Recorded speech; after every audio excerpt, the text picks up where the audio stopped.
Garden में आन्या के बदले आध्या को चुना। साइनी जिद करके सभी को गार्डन में लेकर आई थी और गार्डन का माहौल काफी रोमांटिक हो चला था। गार्डन में ठंडी हवा की लहरें चल रही थी और यहाँ एक टीम बैठी थी जो कि एक लड़के के पास गिटार था और वो गिटार बजाते हुए गाना गा रहा था और उनके आस पास काफी लोग बैठे थे। तुम ही हो, अब तुम ही हो जिंदगी, अब तुम ही हो चैन भी, मेरा दर्द भी, मेरी आशिकी, अब तुम ही हो। वो लड़का ये गाना गा रहा था और वहाँ गार्डन में बैठे कई सारे लोग बस उससे ही देखे जा रहे थे और उस गाने में कहीं खोते चले जा रहे थे। आध्या भी वही बैठी देव के बारे में काफी कुछ सोच रही थी और आध्या थोड़ी देर पहले जितना रोई थी, अब उसके चेहरे पर इस चीज का कोई असर नहीं था, पर उसका चेहरा हल्का लाल जरूर नजर आ रहा था रोने के कारण। पर उसने अपने आप को संभाल लिया था। और यहाँ नोमान, सोम्या, राहुल, रोहित, समीर, आन्या सभी थे और सभी खामोशी से गाना सुन रहे थे। था आध्या परेशान थी तो वहीं सोम्या के दिल में समीर के लिए फीलिंग्स आने लगी थी। वो बार बार अपनी चोर नजरों से समीर को देख लिया करती थी और समीर भी जान गया था कि सोम्या बीच बीच में उसे ही निहारे जा रही हैं, पर वो ऐसे अनजान रहा जैसे कि उसने ये देखा ही ना हो। और साइनी देव की बाहें पकड़े हुए और बातें करती हुई देव को गार्डन में लेकर आ रही थी। अरे भाई, आप भी ना कितने बोरिंग हो गए हैं, कम से कम अब तो अपने आप को चेंज कीजिए, अब तो आपकी शादी होने वाली है। साइनी देव से बोली और देव साइनी से गार्डन में ना आने के लिए बोला। साइनी, तुम जानती हो ना कि मुझे ये सब नहीं पसंद, तुम जाओ, मुझे नहीं आना। साइनी जिद करती है और देव की बाहें मजबूती से पकड़ती हुई बोली, नहीं भाई, आप भी मेरे साथ चलोगे, मैं आपको लिए बिना नहीं आऊंगी। साइनी, तुम दिन ब दिन जिद्दी बनती जा रही हो, देव ने कहा। और साइनी जवाब देती हुई बोली, मैं भी आपकी तरह ही जिद्दी हूँ।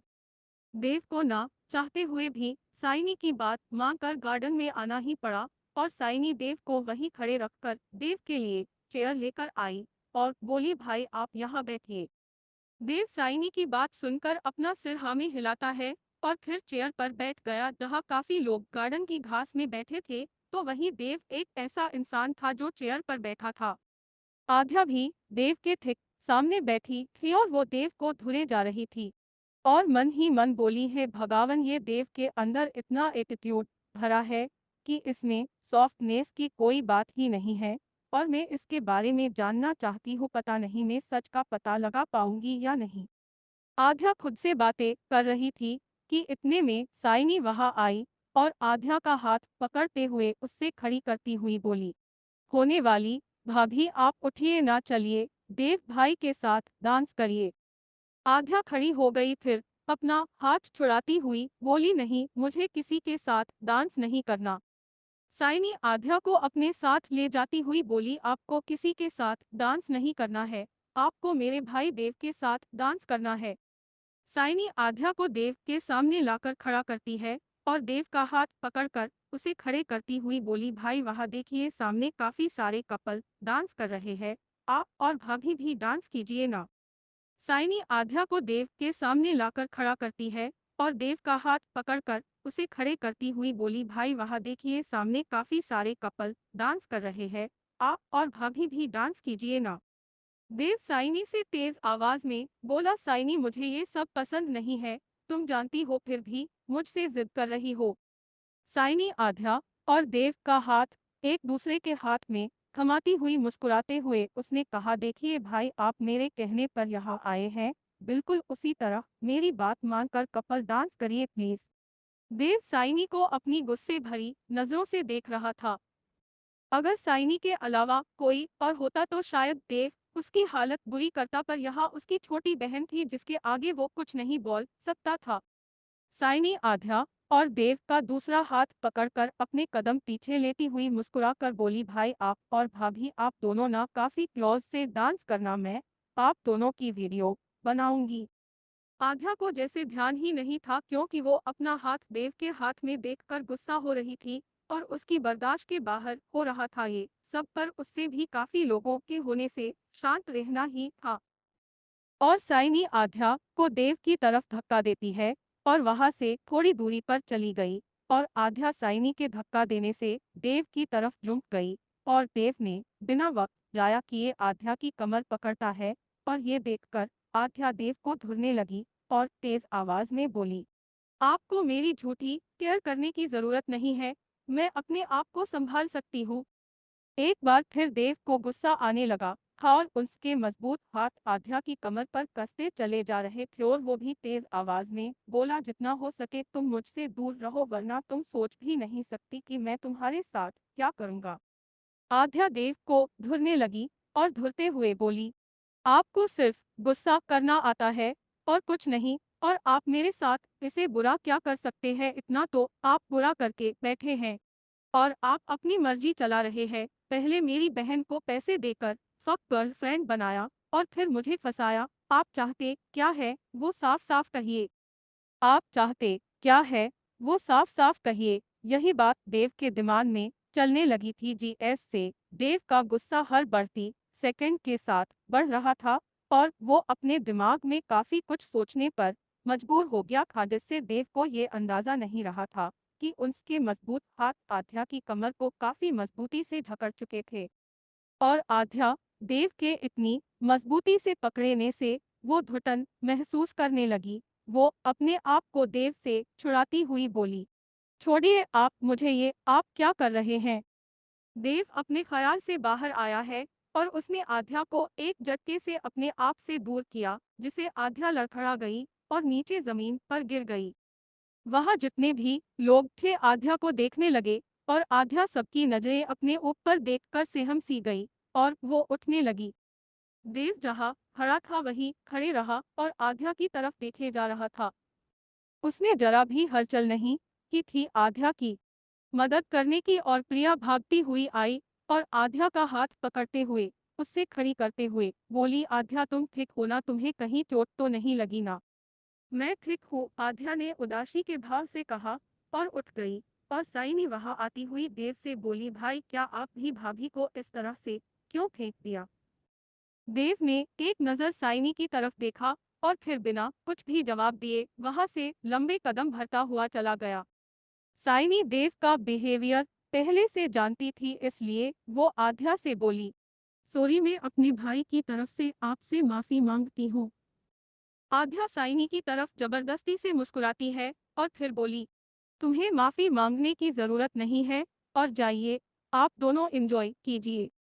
वहीं दूसरी तरफ समीर अकेले बैठा हुआ था कि तभी उसके सामने एक हाथ आया। समीर ये देखकर अपनी नजरें ऊपर की तरफ करता है और अपने सामने सोम्या को पाता है। सोम्या के चेहरे पर हल्की सी मुस्कुराहट थी और वो सॉफ्ट आवाज में बोली, कन यू डन से विथ मैं।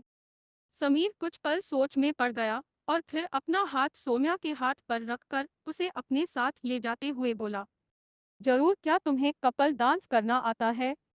सोम्या एरोगेंट दिखाती हुई बोली, यस मुझे कपल डांस करना आता है, इसीलिए तो मैं तुम्हारे पास आई थी। समीर और सोम्या ने डांस करने के लिए पोजीशन ले ली थी और समीर सोम्या की कमर पर हाथ रखता है और फिर उसके साथ डांस करने लगा। सोम्या के चेहरे पर चमक थी जो कि काफी समय के बाद आई थी और ये चमक दूर खड़ा रोहित सोम्या के चेहरे पर अच्छे से देख पा रहा था और रोहित के चेहरे पर भी मुस्कुराहट थी और वो समीर सोम्या की तरफ देखते हुए खुद से बोला, ये मुस्कुराहट कभी जानी नहीं चाहिए सोम्या के चेहरे से, मैं सोम्या की खुशी के बीच अब किसी को नहीं आने दूंगा मैं।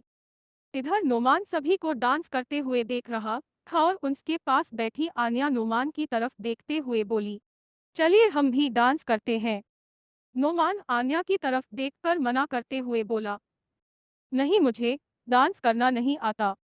ये सुनकर आन्या नोमान का हाथ पकड़ती है और फिर नोमान से बोली, मैं हूं ना, मैं आपको डांस करना सिखाती हूँ।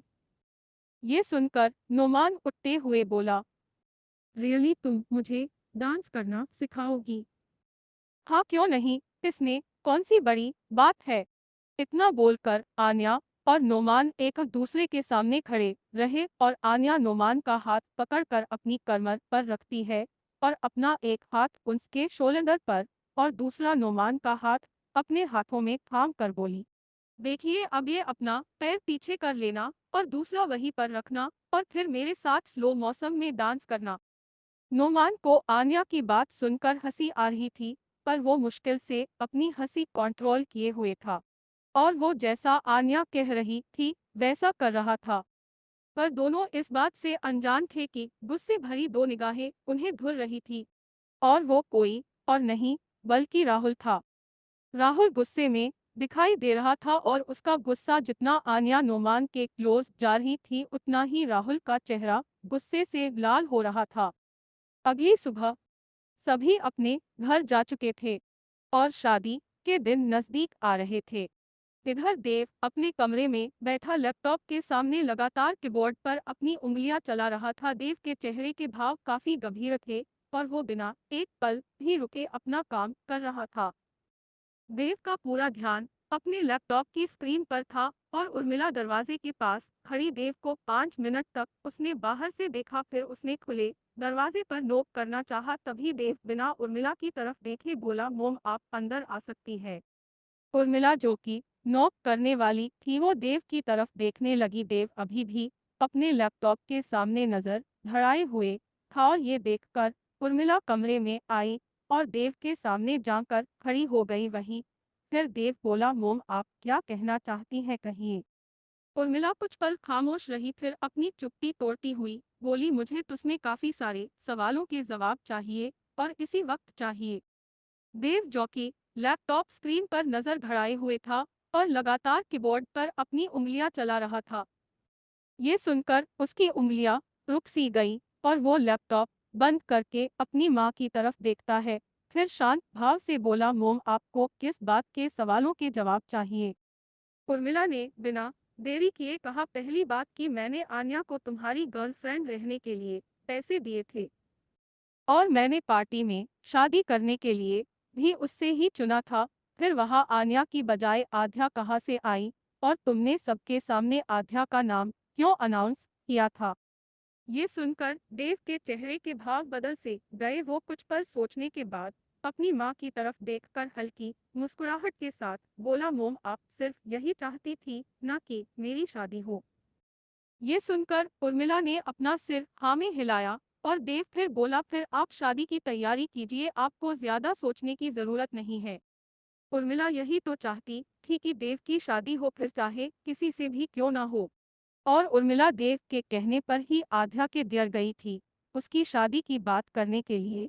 और देव ने उस वक्त अपनी माँ से कहा था कि वो आकर वो सब समझाएगा, पर देव अपने ऑफिस के काम में इतना गुस्से हो गया था कि उससे टाइम ही नहीं मिला था।